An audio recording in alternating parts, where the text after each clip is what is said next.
Thank you.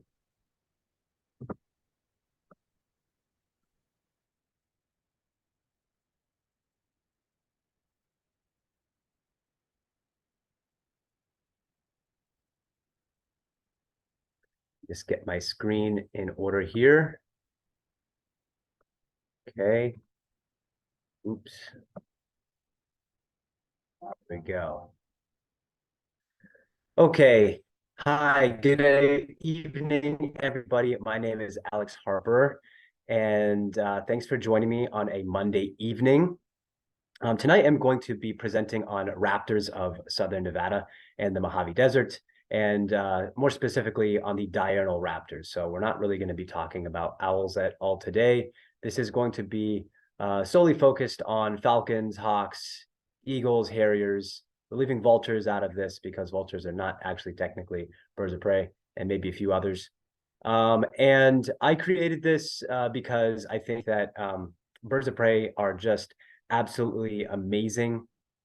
And the more that you get into birding, I think you will start to appreciate that birds of prey have their own fan clubs. People are very excited about birds of prey. And I'm one of those people. And about 9 years ago, I was able to do a whole season down in the middle of the Florida Keys. It was the Florida Keys Hawk Watch. There's a photo of myself and one of the other hawk watchers, Bree, and we are scanning the skies for birds of prey. And that's when I learned a couple things. One, I learned to appreciate birds of prey way more. And I realized just how little I knew about bird identification, or at least, sorry, hawk identification. Yes, bird identification too, but specifically there, hawks.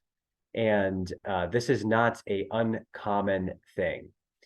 Birds of prey, especially in the distance, can be very tricky. Some people might think it is impossible.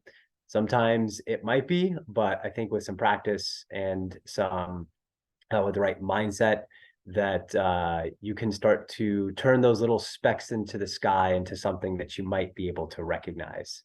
So I love hawk watches. I've done them across the West, actually, when I was working as a biologist in the renewable energy industries, actually going around to places in Utah, Nevada, California, New Mexico, Arizona, most of the West, actually, in surveying for things like golden eagles and other birds of prey.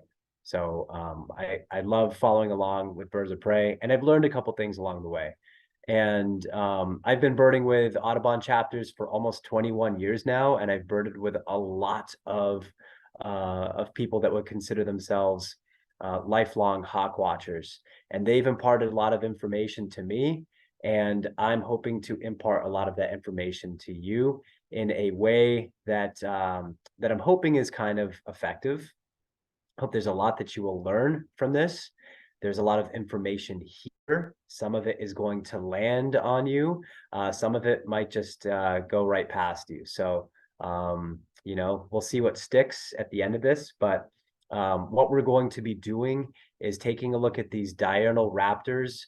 We're going to be looking at how to go about the process of identifying these birds, making sense of what they are, and then talking a little bit about how to go through that process one family at a time. So we'll be looking at our bootios, our accipiters, our eagles, ospreys, falcons, and harriers, with an emphasis on birds that are in the Mojave Desert and the Southwest, especially in the winter months. Although, because many of these birds have large ranges, even if you're chiming in from Central America or the Maritimes and the Eastern United States, a lot of these birds will be familiar, and thusly a lot of these tips will be helpful for you as well. So let's start with the basics. I think it's always great to go through the fundamentals.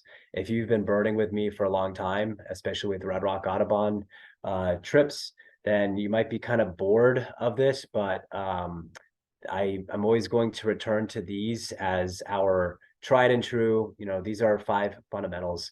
These are the things that we are using in some way whenever we're looking at a bird and we're trying to figure out what it is and what it's doing. We're going to be doing something within these 5 bullet points. So what are they? 1, it's a setting. Setting is going to be your time of year, your season, your habitat. This is your environment and the time of year. So if I were to see a bird of prey tomorrow, for example, here in Las Vegas, I would be thinking about the context in which I've seen this bird. If I happen to know that Swainson's hawk is a bird that could be here in Nevada, but not here in the winter months because they're on their way to Argentina for the wintertime, then I can probably rule out Swainson's hawk. And that type of thing can be very useful. And that type of thing comes with time, especially when you're looking at your reference guides as you're going birding and afterwards. Size, structure, and shape is another great one, although you're going to hear me say a lot that size is very undependable and you should not focus on size all that often. But structure and shape can be extremely helpful. And in fact, I'd say they're crucial. Behavior, what does it look like it's doing? You know, we have birds of prey like the accipiters, the sharp-shinned hawks, and Cooper's hawks. These are more forest birds. They like to be around forested areas. They will be in more open habitat, but they like to breed around lots of groves of trees or forest. And something like a red-tailed hawk is a generalist. It can be found in multiple different habitats. So we look at that type of stuff to see how they're moving through that landscape. And that's connected to the context. Then there's plumage. So the patterns and feathers, I think a lot of people tend to gravitate that way. When they first see a bird, they're trying to take in as much color or pattern as they can. Although I will say that even though pattern is very helpful, don't dwell on color. Color, like size, can be something that can lead you astray. It can be helpful if you think you have a good impression of color, but believe it or not, there are perceptive tricks that we run into. You know, the mind plays tricks on us in many ways, especially with color. We're especially susceptible to that. So just something to keep in mind. And then finally, vocalizations. Sounds are often diagnostic.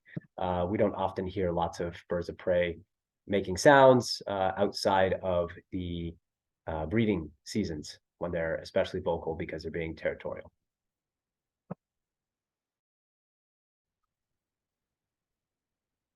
Okay, naming things, a human tendency. We like to get out there and know what we're looking at, and we like to put names to them. So that's kind of what this process of birding is. We're getting out there with the intent of putting names to things, figuring out if what the bird we're seeing is a red-shouldered hawk or a red-tailed hawk. And so think of this as you collecting puzzle pieces, and as you collect all these puzzle pieces, you're putting an image together, and that image is going to tell you what the bird is. Here's some common pitfalls in birding, but especially with birds of prey: size and color. These can be very helpful.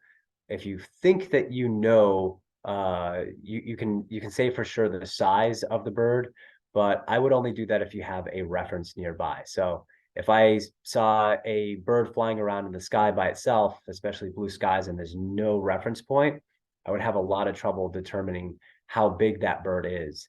But if it flew right next to a red-tailed hawk, and I was sure that it was a red-tailed hawk that it was next to, and the bird looks smaller than the red-tailed hawk, then I have now just determined that it's at least smaller than a red-tailed hawk, and that can be helpful in some way. But I only want to do that when I have a reference, is the point. The other one, color, as I mentioned, the mind plays tricks, and the environment can influence how you perceive that color as well. So for example, early in the morning or in the afternoon, you have a very low light, and that can make something look extremely bright, whereas something overhead in the middle of the summer can make a bird look really dull. I've seen bluebirds look gray under a summer sun. So keep an eye out for things like that. Then there's cognitive bias. If you go to a hawk watch anywhere and you see the hot shots walk up and they're ready to spot some hawks and identify them before anyone else can, you know, I saw that in Florida quite a bit. You will see how quickly people learn that they should be patient and it's okay to just let some of these birds go. You see a lot of that at hawk watches. Not too much to the point that I would want to visit a hawk watch, but it's fun to see the humility. And I went through that myself. Kept my mouth shut for a long time until I started to really feel like I was catching on to those sharp-shinned hawks. I learned quickly. So again, know before you go, identifying your habitats. It's just generally good to know the habitats that you are visiting, what they're called, because you want to be able to recognize them as you're moving through an environment. Because if you're, generally it's just interesting, but also if you run into a bird of prey and you want to know if that bird of prey lives in that environment, then you'll go into a reference guide, look up its habitat preferences, maybe see that it likes wetlands or riparian areas.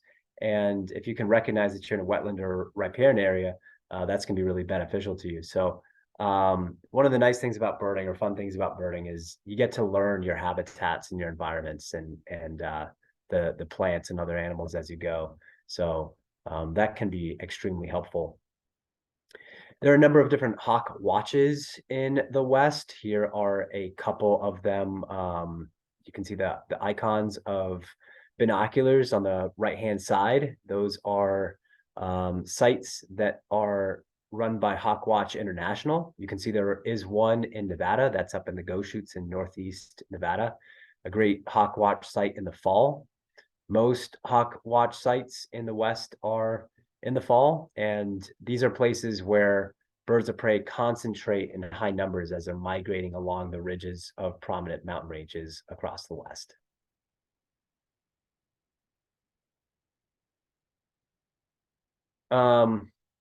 We'll just go through these really quickly.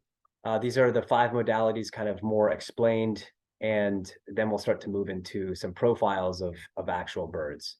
But I think we just need to go through these because these are going to be applicable as we keep moving. Okay, so things to keep in mind with raptors: to adopt a raptor mindset. That's what we're going to work on now. So plumage and field marks aren't always the best place to start. Size is easiest to gauge when there's an object nearby for reference. Remember, everything is relative. Birding at the end of the day is actually quite subjective, I think.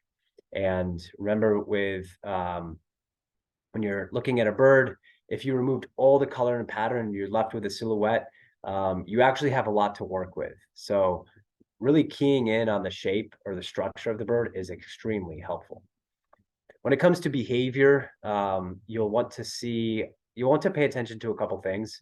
One, it's helpful to know if the bird is stooping, so on a dive, kiting when they're hovering in place, looking like they're being suspended by an invisible string. You know, they're not moving forward or backwards, they're right in place. Only a few birds do that, like red-tailed hawks, white-tailed kites will do that, golden eagles. I think ferruginous hawks or rough-leggeds do something similar. Maybe they're hoverers, I can't remember. Those types of things are helpful. They can tell you a little bit about what that bird might be or what that bird may not be. Look at the cadence or the rhythms of the flaps. Is it slow like a harrier, or is it really fast and choppy like a sharp-shinned hawk? Those are things to look for. And look at how the bird moves through space. Is it extremely purposeful? If you've ever watched a merlin just moving through space, you will see that it moves, even though it's so similar to a kestrel, it moves through a space from A to B with a lot more purpose. So I think that with the raptor mindset, it's a lot more about the combination of shape and behavior. Remember, sometimes birds are far away, plumage can be indiscernible, hard to judge, and that size is unreliable. Field marks are great, but often not even needed to name the bird. So let's get into some profiles. This is the good stuff. Okay, so we're going to start with what I think is going to be our benchmark raptor. This is the one that I want you to really get to know, because this bird has a huge distribution across North America. They're even in the West Indies. I've seen these birds in Puerto Rico, and you can see them all the way down into looks like the center of Central America. So pretty much anywhere you go, you can run into a red-tailed hawk, and they're also quite urban. You can see them in parts of Las Vegas and Henderson all year round. So I mentioned we want to look at profile and structure, so let's do that right off the bat. What I'm seeing here is what looks like a pretty stout bird of prey, and I'm seeing some very broad wings there, especially the inner wings that kind of bulge out. And you can think of the red-tailed hawk as sort of this bodybuilder of a bird of prey. They have these really big bulging biceps in the center of the wing. Those wings are so big and broad that they actually overlap with parts of the tail feather. And you can see that really well in this photograph that was taken by one of our board members, Preeti, I believe in the Grand Canyon Hawk Watch trip two falls ago in 2022. And so you can see this in this photo really well, how that tail and that and the wings kind of blend together. So those are some structural things that I'm noticing about this bird. So this is also a fairly dark bird of prey, dark tail. They can be a lot lighter. This is also a photo taken from Arizona, the Flagstaff area, a photo taken by me. And these three arrows are showing you three critical points on the bird that are part of a pattern, not necessarily color, but these are more patterns. And so it doesn't really matter if you can't perceive like what colors these markers are. It's more that you see the presence of them, that the pattern is there. So what are they on a red-tailed hawk? Well, if you see a dark patagium, they look like these sort of dark shoulders paired with these wrist commas. So just below the bend in the leading edge of the wing, you have the wrist, and below that you have the hand, and just between the top of the wrist and the tip of the hand, you have these wrist commas, these dark marks. We'll probably see some photos where that's just as obvious, and then or a little more obvious. And then you have this breast band. If you see a bird of prey and it's a buteo in North America and it has a dark patagium, a wrist comma, and a breast band, you're looking at a red-tailed hawk. And not all red-tailed hawks have red tails. You do have dark morph red tails called Harlan's hawks in British Columbia and Alaska. They sometimes can have a trace of red in the tail, but generally they're not red. And young red-tailed hawks all across North America do not have red tails until they're at least a couple years old. But no matter the age, they're all going to have that breast band, that dark patagium, and that wrist comma. So here's a young red-tailed hawk. This photograph was taken in New Mexico a couple winters ago. And this is a young bird with all the streaking down the breast. In general, and this is a kind of a note, at least with North American raptors, and I believe in Europe and Asia too, young birds of prey tend to have these streaks running vertically down the length of the bird. So from the throat down towards the tail, you'll see a lot of streaks on young birds. With adult birds of most species, they're going to have more organized lines running horizontally across the belly, so the different direction. So here's a comparison. I love comparison shots. Whenever you have the opportunity of seeing two birds together, you get to see how they interact. And hawks are usually harassing one another if they're different species. Usually it's the smaller one harassing the larger one. And in this case, you can see a Cooper's hawk pursuing a red-tailed hawk that has just caught a pocket gopher. And this is at Sunset Park in Las Vegas. Looks like a young red-tailed hawk and then an adult Cooper's hawk. So the adult Cooper's hawk is a little bit shorter than the red-tailed hawk, but it has a longer at least proportionally tail. It's a slimmer bird, and it's probably trying to get that red tail to cough up that prey, but I'm sure it's not ever going to be successful. Red-tailed hawks are assertive birds, and Cooper's hawks can be spry, but they're probably not going to get a red tail to cough it up. A bird that we don't typically have as much in the Mojave, but certainly in the rest of Nevada around the Great Basin Desert, is the rough-legged hawk. And compared to the red-tailed hawk, this is going to be a much daintier bird.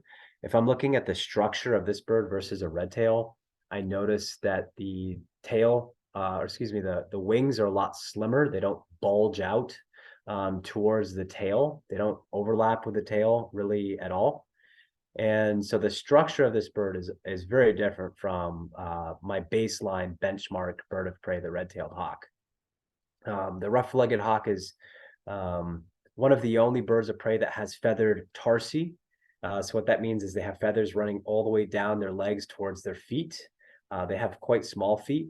They're catching small mammals mostly in very open, windy, cold habitats. So sagebrush in the wintertime, or like open prairie in the wintertime in the Midwest or the Northeast. And then they might breed all the way up in northern Canada and northern Alaska amongst gyr falcons and golden eagles and northern shrikes all the way up there in that type of habitat. So they love cold weather, or they're adapted and suited to it at least. And we don't really get them in the Mojave, although they pass through in some numbers. And here's a comparison between that red-tailed hawk and that rough-legged. Don't necessarily look at color or pattern as much. Hawks are very variable. Look at the shape here. That's really what I'm trying to draw attention to. Here's that range of that rough-legged hawk. The winter range going into southern Nevada, or being in all of Nevada, I think that they could update that at Cornell Lab. I think that they're not really a Mojave bird at all, but they are known to be in southwestern Utah and up in the Great Basin north of Beatty a little more. Another open habitat bird of prey is the ferruginous hawk. The ferruginous hawk is the largest boodio or largest hawk in North America. Of course, we have eagles that are larger than them, but they're eagles. They're not technically hawks, although they're all related. And the ferruginous hawk is a mammal-eating specialist of the Great Basin Desert and the Great Plains. We have them as close as Overton and Moapa, where we have some agricultural areas here in southern Nevada. And when I'm looking at this bird, I'm drawn to a couple things. Structurally, of course, I'm looking at that first. What is the shape of this bird? And I see that the wings look quite tapered. They're certainly not bulging into the tail like the red-tailed hawk. And they kind of seem to have this really, at the leading edge of the wing, I'm looking at that bird on the right in particular, they have a very nice, clean, sort of straight line going from the shoulders all the way towards the tips of the wings on this soaring bird that I photographed in Utah. And these birds are quite big. Again, they're our largest bird of prey. They perform more open areas. I don't really ever see them around cities, and don't really see them in mountainous areas. So this is one of those birds where when you're in the right habitat, it's time to start looking around. So drawing attention to that bulkiness of the red tail versus the more slender ferruginous. Can you see that here? Like, go back and forth between these two birds and see how different that shape is. Get to know that red-tailed hawk. And again, on that red tail, I see the dark patagials there. So those shoulder pads, the breastband, and the wrist commas are pretty obvious on this bird. I took this photo at Clark County Wetlands Park last winter. Here's another ferruginous hawk, a young light more bird, and there's its range map. So red-tailed hawks, they are generalists. They'll be found in all sorts of habitats. Your ferruginous and rough-leggeds like more open habitat. And then we have a bird of prey that is more suited for woodlands and riparian areas. If you've been birding in Las Vegas for some time, you've probably noticed these birds favor Floyd Lamb, Clark County Wetlands Park, sometimes the Bird Preserve, Sunset Park. They like being near water. Unlike the open country birds, these birds like to sit and wait on a post somewhere and wait for a frog, a snake, a slow-moving rodent to pop up, and that's usually what they're going to try to capture. So a couple things I want to point out on this bird. Structurally, it looks very different from all those other birds that we saw. So let's point out a couple things. One, when they're soaring, so when they're circling up, they're trying to get some elevation from ground level to get some height and start to move up in a thermal. They do this thing, these red-shouldered hawks, where they look as if they're reaching their wings forward a little bit, like they have gloves in their hands and they're about to catch like a baseball. At least that's what I imagine. It looks like their hands get a little bit wider there. So that's where I got the mitt idea, and it looks like they're kind of reaching forward in ways that other bootios are not. So here I point that out, the baseball mitts. If you are going to gravitate towards the plumage, I noticed that the tail has these alternating bands of black and white. These are called terminal bands. They can be especially obvious on adult bootios like broad-tailed hawks and red-shouldered hawks. They have very bright terminal bands. An adult red-tailed hawk just has a red tail. But young red-tailed hawks can have some very diffuse, black and white barring that's there, but it doesn't look like this. This is very bold and very distinct. If I were to see a bird of prey in a riparian area and I just got like a 1 second flash and I saw that black and white alternating pattern, I'm going to assume I just saw a red-shouldered hawk. They also are known for having these white crescents that almost look like a stained glass window when they're flying, especially when it's a bright day and you're looking up through the feathers. It can be especially illuminated. And some people say it looks like a white crescent or that stained glass. And I actually don't think it's that obvious in this photo. But if you see them in real life, you'll probably see them, what I mean. And I'll have a couple of these little references sprinkled throughout the presentation. Some references to what I think the wings might look like. And this looks kind of like a butter knife. Which makes sense. This bird is not really one to soar around, and it doesn't require a lot of agility to capture prey. It's not diving on things from great altitudes. They kind of sit and wait. They don't need to have wings that are made for cutting through the air at high speed. These are birds that will hang out in one area and wait for slow-moving prey. So here's an adult at Floyd Lamb Park. Can see the oranges help it blend in the fall colors. And then here's a young bird switching perches also at Floyd Lamb Park. And if I'm looking at the tail of the bird, it's the same bird. I see that it's starting to have that alternating black and white pattern or brown and white pattern, but it's not nearly as striking as this bird here, that adult red-shouldered. So back to this young red-shouldered here. The bird on the right, you can actually see how long the tail is. Red-shouldered hawks do not have the same length or lankiness as a sharp-shinned or a Cooper's hawk does, the accipiters, but they can appear sometimes kind of lanky, and they do like forested areas as well. So just keep that in mind, that a red-shouldered hawk can sometimes look like an accipiter. Here's another one, a photo taken in Florida. Here's another map by the Cornell Lab, and they are not including Southern Nevada there in the range map. So I don't know what's going on there. Maybe I should pick different sources, but Cornell Lab is usually on it. Sometimes we get a fluke bird of prey coming through the area. We're a little north of the range, but zone-tailed hawks can show up here. Here's a photo of a zone-tailed hawk on the left that I took in northwestern Arizona a couple of years ago. And then on the right-hand side is one in Nevada, taken at a pond at the Searchlight Mystery Ranch. One of our members, Kim Garrison Means, near Searchlight, and she had a pond with a game cam set up, and they captured a zone-tailed hawk, which is really amazing for Nevada. They're more of a Arizona and Mexican species, preferring oak woods in the west, but up here they like some of the pinyon pine and juniper woodland habitat. So you can see them from time to time. It's a very dark bird of prey. If I'm looking at the photo on the left, I might see some resemblance to a turkey vulture. And one of the cool things about these birds is they rely on mimicry with turkey vultures. They'll soar around with turkey vultures, and they have a dihedral like a turkey vulture. So their wings go up towards the sky in that V shape like a turkey vulture.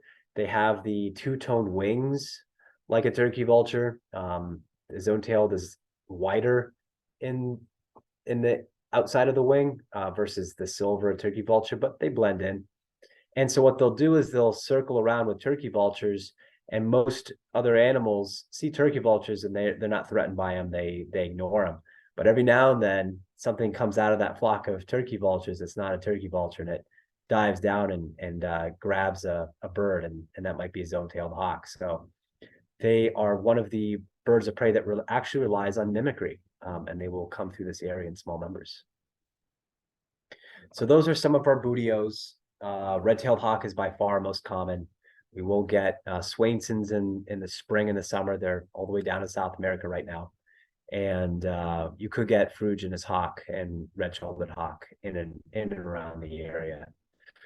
But frequently we're running into this bird here. I would say that most bird of prey sightings in southern Nevada, at least in urban areas, is going to be of this.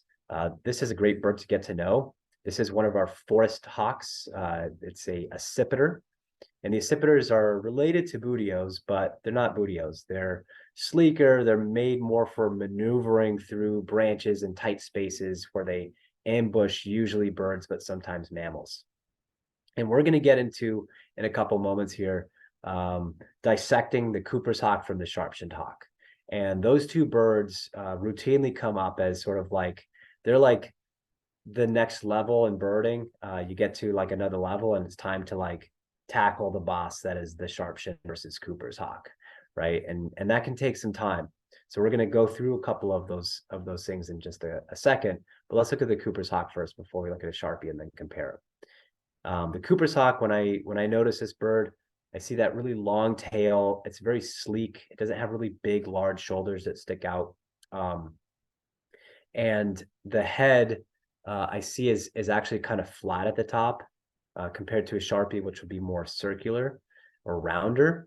And when I'm looking at the plumage of these birds, that bird on the left being an adult, I'm seeing actually a dark orange eye, which tells me it's an adult bird. A young bird like the one on the right would have a more yellow eye. And that young bird has streaks on the breast. Like I mentioned before, many young birds of prey have streaks on the breast, as opposed to the barring of adult birds of most species. But the profile is exactly the same. These birds are shaped almost exactly alike. And that bird on the right, look at the neck there. This is one last comment I'll have. You can see that there's a noticeable neck. There's a difference between like the upper torso and the neck, and then going into the head. Whereas in a sharp-shinned hawk, it kind of looks like somebody put a tiny round pigeon head on top of a pair of shoulders. So we'll take a look at that bird and you'll see what I mean, I think.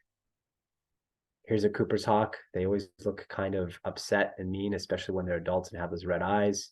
You can see it has a little bit of a gray cap, and the head is quite flat. And because it has a flat head, the eye looks like it's not quite in the center of the head versus a sharp-shinned hawk. And that sounds a little interesting. You might think, why is that? It's because the shape of the head makes where the eye looks placed on the bird look like it's in a different location. So it's all sort of a perception based off of the shape of the head is my understanding, my interpretation of it. So that is actually a field mark.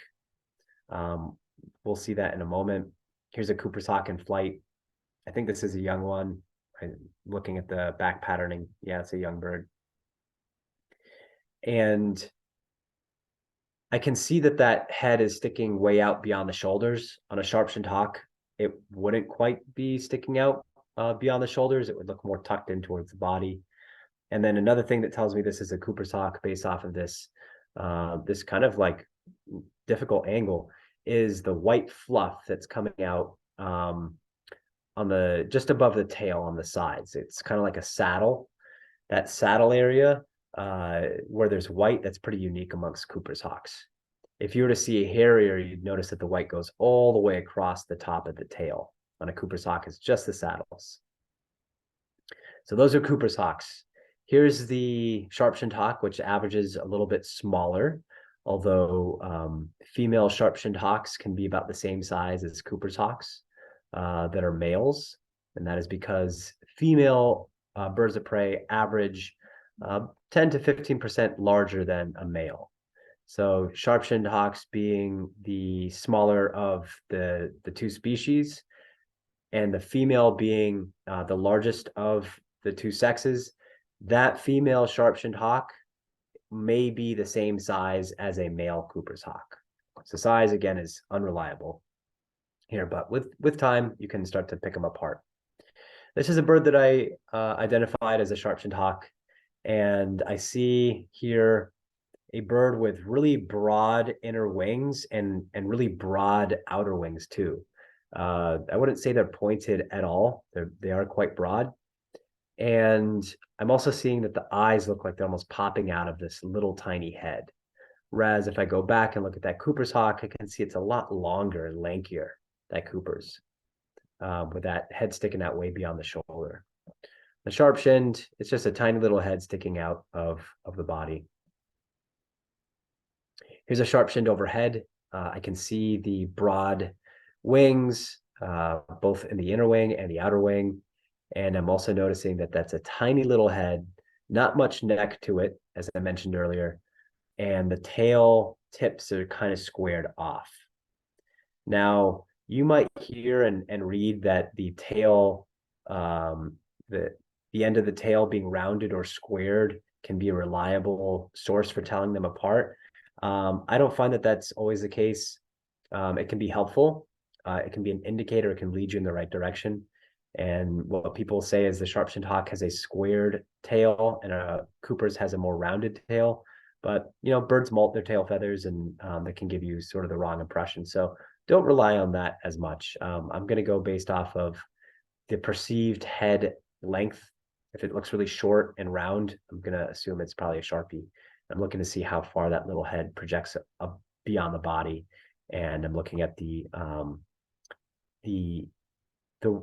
wing width. A sharp-shinned hawk is much more wide wings compared to a Cooper's hawk. We'll see a comparison in a second. Here's another sharp-shinned hawk. Look at those tiny, look at those eyes bulging out of that tiny round head. And then here's a photo that I wish I could say I took. This is a great comparison. This is the photo that I think most hawk watchers want in their library, is a comparison between two very classically difficult birds to tell apart. Your sharp-shinned hawk on the left, your Cooper's on the right. Your sharp-shinned hawk, again, averages smaller than a Cooper's hawk, and they're shaped differently. So I'm looking at shape, right? I'm not really looking at pattern right away. So what am I noticing when I look at these two birds? Let's start with a Sharpie. The first thing I'm seeing, those big broad wings, they're especially broad towards or in the inner wing. I see what looks like kind of like a square tail. There's a little notch to it, but it's certainly not rounded like what you'd expect in a Cooper's hawk. And I'm also noticing this head projection, and look at the line that is now going through the forehead of that bird. It's a line that I'm drawing between the two wrists of the two wings. And you can see that the head barely projects beyond those. And that's the head projection. Again, Sharpies, they don't really seem to have a lot of a neck to them. And so that lack of neck is not really going to help that head project well beyond the bird's body. And that can be a really helpful thing to look for in your goal to identify every accipiter possible. Compare that to the Cooper's hawk. I see a much more tubular shaped bird with a head and neck sticking well beyond the wings. These birds are holding their wings in slightly different angles, so that is playing a role here, but the Sharpie is right now actually diving on the Cooper's hawk, so it has its wings a little tucked, but you can still get the general idea. And on that larger Cooper's hawk on the right-hand side, I see that little bit of a white saddle too, so that can be really helpful. I think one last thing before moving on from this, I want you to divert your attention to that smaller sharp-shinned hawk and see that arrow that's coming towards the body and where the tail feathers meet. That looks like to me this pinch point, and that can be kind of obvious in sharp-shinned hawks. This pinch point where it looks like the tail is attaching to the bird's body, doesn't have a lot of width to it, whereas in a Cooper's hawk, it's much wider and it doesn't have that pinch point look to it. And you can see that in this bird here to the right. Again, more tubular in its appearance.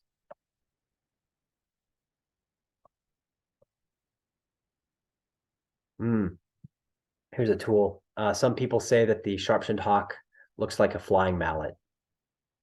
I think that I can see it.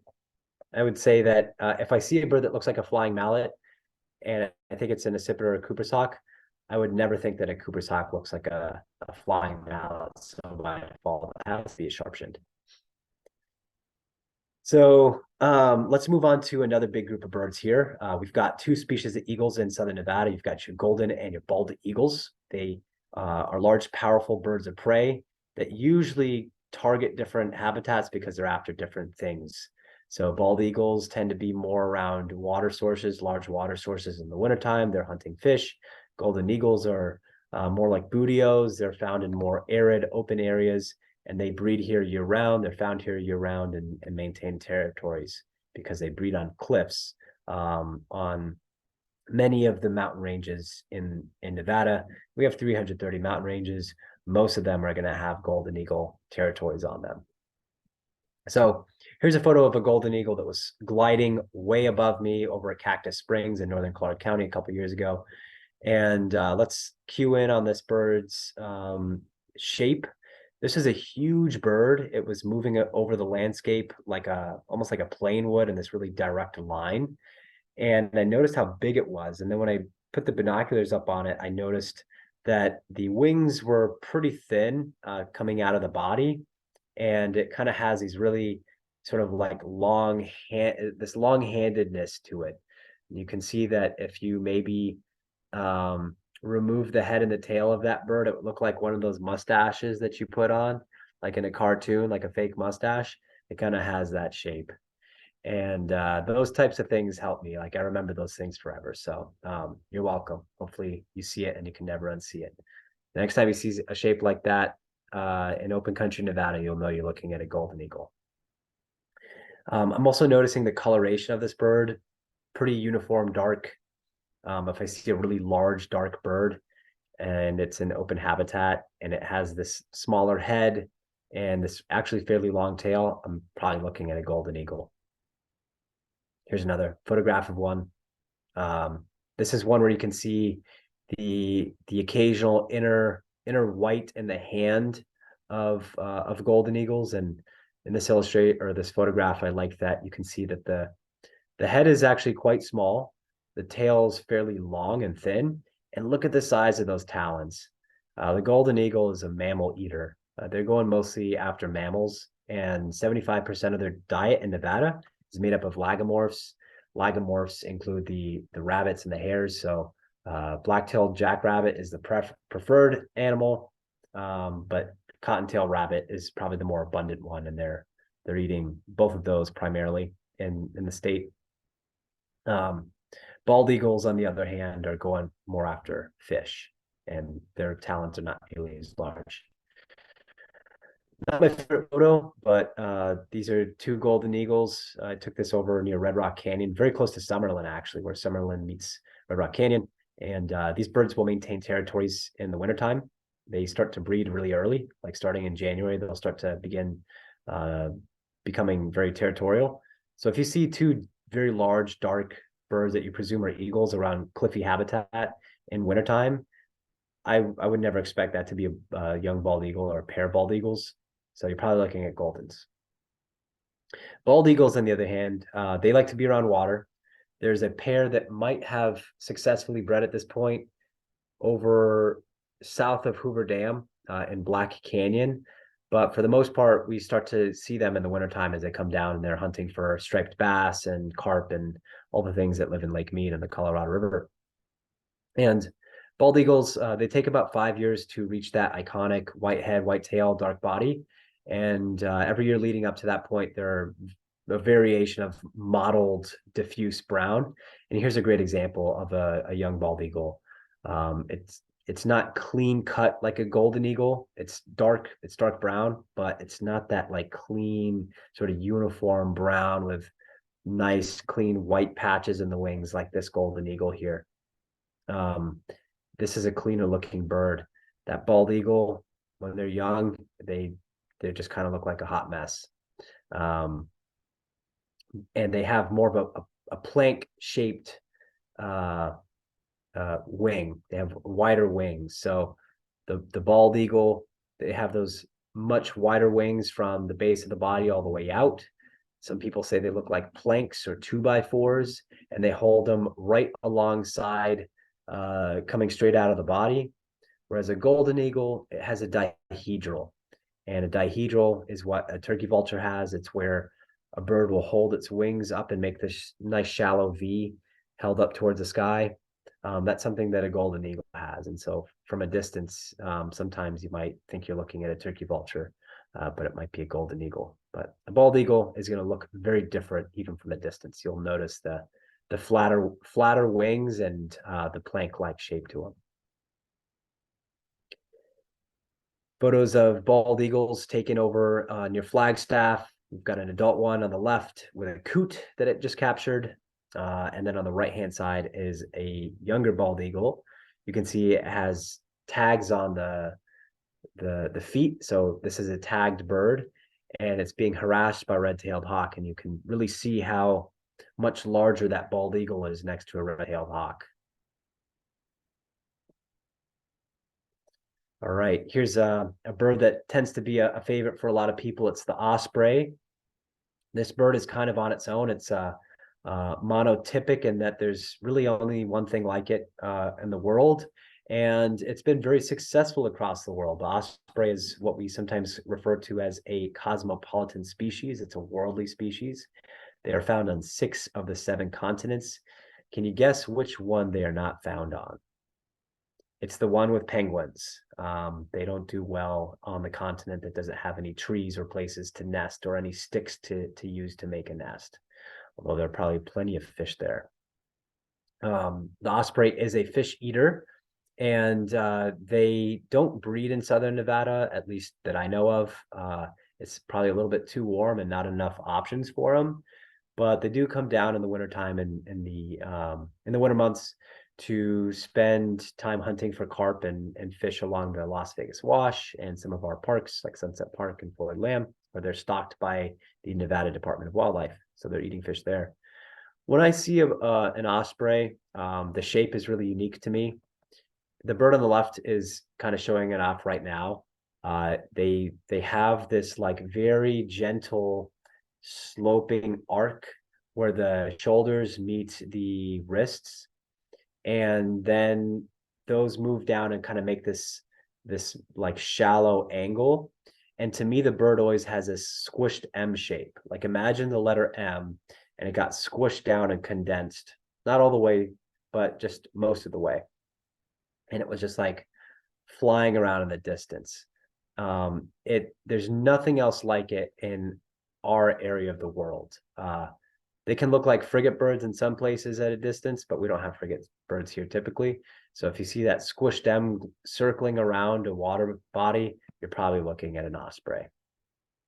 One cool adaptation about this bird is they have lots of cool adaptations, is that dark stripe behind the eye is kind of like what a baseball player would have to help them reflect light away from their eye when they're in very sunny places. Ospreys are usually in a very open area that's exposed without places to hide.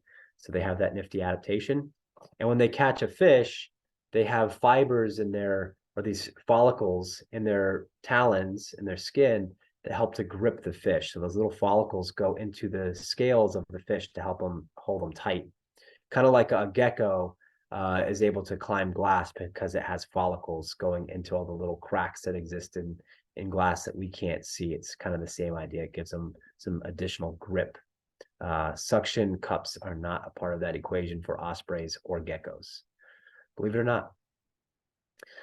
Here's that squished M again, even in the glide, that bird on the left, top left, you can see it, that M shape.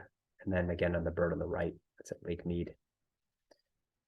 Personal favorites here. We're going on to the falcons, and then I think we're off to harriers, and then we'll start to wrap up. I love falcons. Falcons are my favorite. I love watching these birds. These are truly aerial hunters that are using the sky as habitat. And because they're so adept at using the sky as habitat, pursuing fast-moving insects, if you're a small falcon, or bats or birds, if you're a prairie falcon or a peregrine falcon, merlin, These are just cutting through the sky, and their shapes are only what a bird that can move that fast through the sky look like, and that is of birds that have very like pointy wings that are angled perfectly for moving through that environment. So we have 4 falcons here in Southern Nevada. The smallest one is one that actually breeds here, especially around California fan palms, where the fan palms start to fall down onto the trunk of the tree. They'll make little holes in there, and the falcons will go nest in them. So here's a male falcon. Again, this is our smallest falcon. And if you look at the right-hand side, you can see these 2 little dots on the back of the head. Those are presumed to be patterns that would deceive predators into thinking those are eyes and that they're being watched by the bird, as if the bird has eyes on the back of its head, but it's to fool predators so that they don't try to ambush it.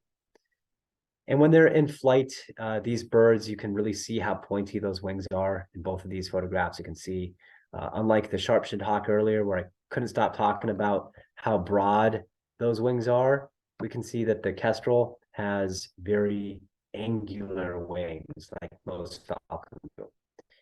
And we can see this looks like a female on the left. She's gliding down to go capture something or try to capture something. And you can see that really long pointy tail, the long pointy wings, and this small round head.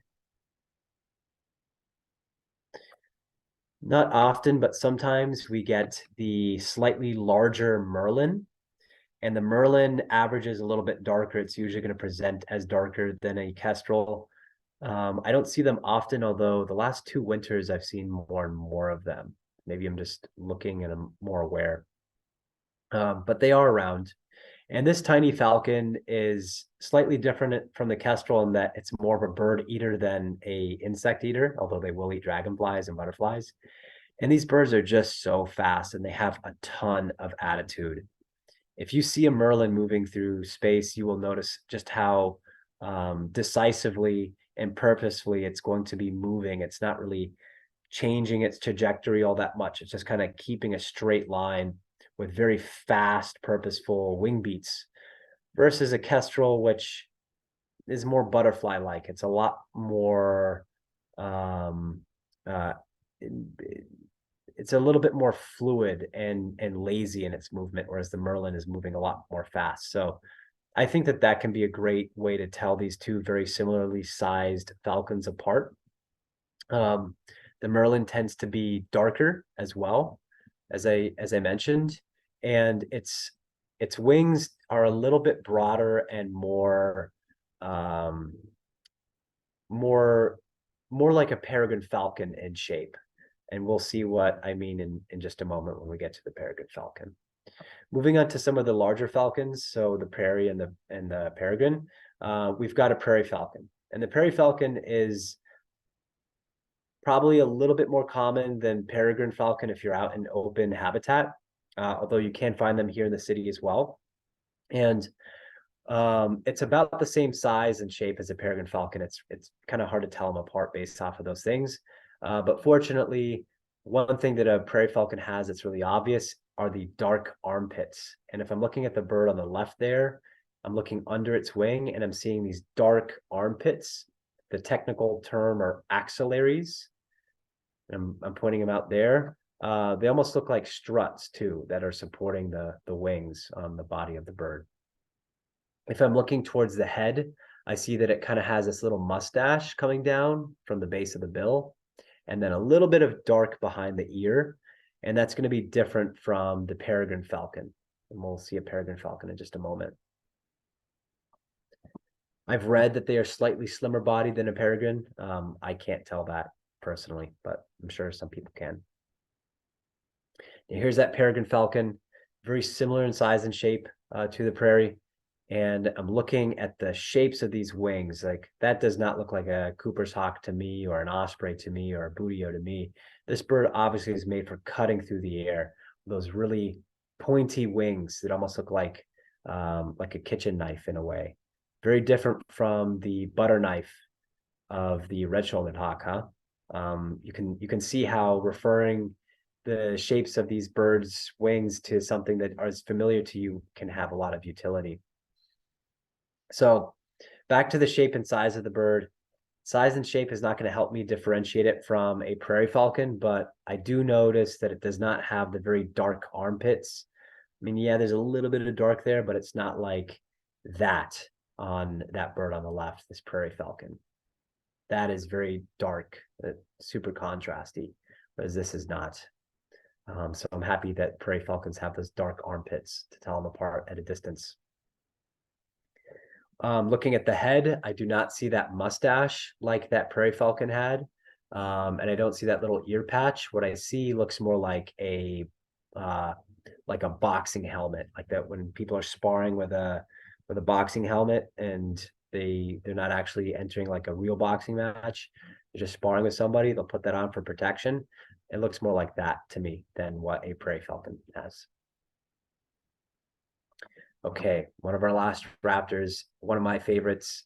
I saw one, I think yesterday at the Henderson Bird Viewing Preserve. It's the Northern Harrier. And it's kind of like a hawk. It's kind of like an owl.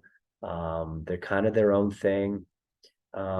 This bird relies on hearing a lot and ambush to find prey.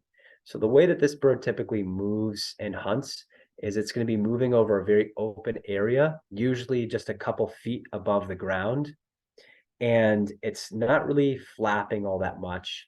It's more gliding along. And what it's doing is it's looking and it's listening because it's hoping to ambush something pretty much as soon as it finds the animal it's hunting. So the harrier is surprised too a lot of the time, and you'll see that. They're just hunting along there. They're ambushing things at very close range, and you'll see them make a very quick adjustment, and sometimes they're successful and they'll catch something. Like owls, they're listening quite a bit, and so you might notice that the bird on the left has this sort of like disc shape to the head.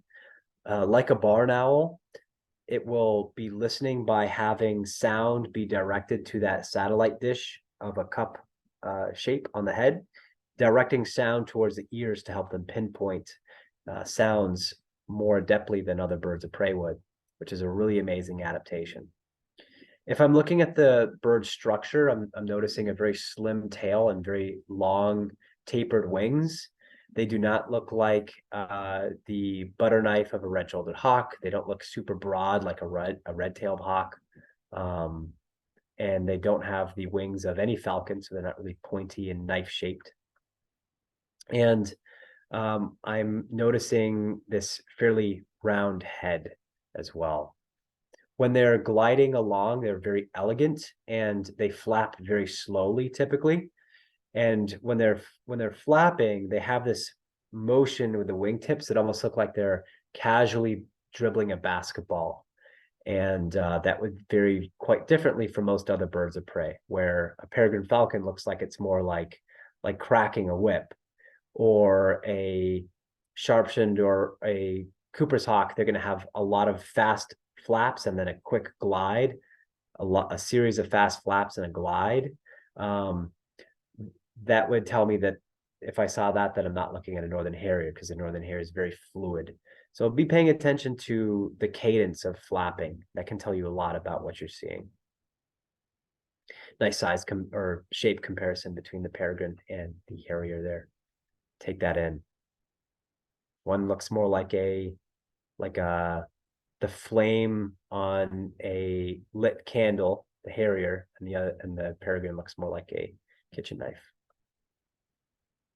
What I'm pointing out there in the arrow on the harrier, the tips of the wings are how the primary feathers stick out like fingers. Some photos of harriers, two photos of the same male on the left and the right, a little grayer, and then the bird on the right is a adult female. Here's a young harrier. I see all that orange rusty coloration, so I know it's a bird that was born in the last year. And I see that white rump. That white rump is really helpful to me. If I'm seeing a bird of prey in southern Nevada and I see that white rump, I'm probably looking at a Northern Harrier. That's it for the profiles of some of these birds. I'll just go over a couple resources and things to look for, some quick reminders, and we're getting towards the end here. But look for things like this. This is a really cool handout that exists. Humana has put it out. That's the Hawk Migration Association of North America. So they say know your silhouettes. And notice that this is a black and white illustration. They felt like they did not need to put color in there, and I agree. No need to put color. Really look at the shapes of these birds, and the shapes are going to be really helpful. If I'm looking at that red-shouldered hawk on the right-hand side, fourth bird from the bottom, I'm seeing those hands reaching forward and those white crescents. Those are all the things that we kind of went over, things like that. So pick one of these up. They can be really helpful. And practice, practice, practice. You're going to make a ton of mistakes. I make mistakes quite frequently, and I have been watching birds of prey for a couple of years now, and people have paid me to go look for them, and I still make lots of mistakes.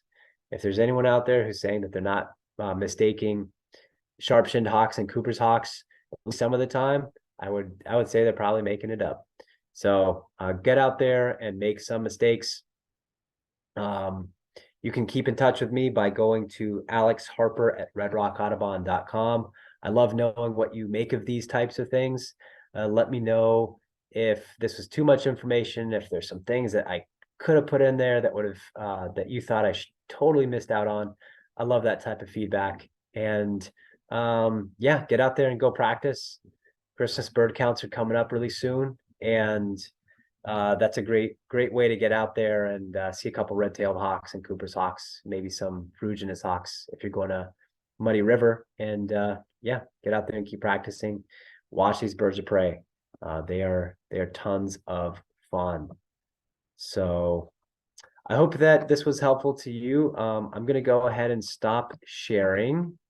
That will resume, or that will conclude the presentation.